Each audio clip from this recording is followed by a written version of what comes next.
We have more breaking inputs coming in the latest address, this time from the Oval Office, alongside calling for a lowering of political temperatures. Joe Biden, the US president, also listed other instances of political violence. He mentioned the Jan 6th Capitol attack and also listed assault on Nancy Pelosi's husband. We've traveled before throughout our history. Violence has never been the answer. Whether it's with members of Congress of both parties being targeted and shot, or a violent mob attacking the Capitol on January 6th, or a brutal attack on the spouse of former Speaker of the House, Nancy Pelosi, or information and intimidation on election officials, or the kidnapping plot against the sitting governor, or an attempted assassination on Donald Trump.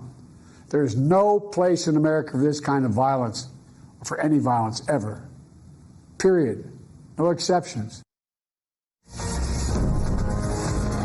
Now, the former president, Donald Trump, has arrived for the Republican National Convention. This is one day after he was wounded in what officials say was an assassination attempt. So this is the first time that Donald Trump will be making a public appearance yet again after he was shot at.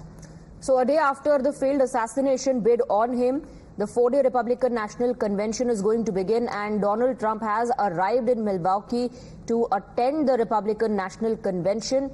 We just played out that reaction coming in from Joe Biden asking people to lower down the political temperature, also listing out other attacks that have happened in the recent past. So Trump's distinctive red, white and blue jet has arrived at the airport.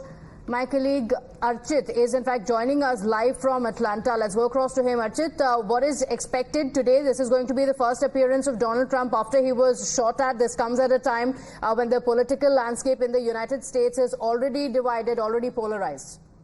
Yeah, it's kind of interesting, as you pointed out. It's the United States of America, but I'm not sure at this point how united the United States is, and that's exactly why the president, Joe Biden, spoke a few hours ago, urging Americans to cool down the temperatures, lower the heat and the hate that's happening, saying this is un-American, this is not part of our fabric or fiber to be American. And as you mentioned, in just about 12 hours or so, it's now a little bit before 11 o'clock here Sunday night. Monday is when the Republican National Convention, the RNC, will take place in Milwaukee, Wisconsin. So the former president will be officially the GOP, that's the Grand Old Party or Republican nominee. Right now, he's the presumptive nominee. So he'll be speaking, he'll take the stage. He's more than likely to talk about what happened. But again, the interesting question of this hour is, what will he address? How will he spin this? Will he talk about the issues at hand that'll be important to American voters on what he feels about abortion, immigration, jobs, healthcare? Or will he perhaps blame the news media? He's called them fake news many times, or blame the Democrats for what happened. So that is left to be seen. What we do understand is that the former president will also be announcing his vice presidential pick, his VP pick. We know on the blue side, the Democrats, it's the incumbent Joe Biden with Kamala Harris. So this week, all of those details will emerge.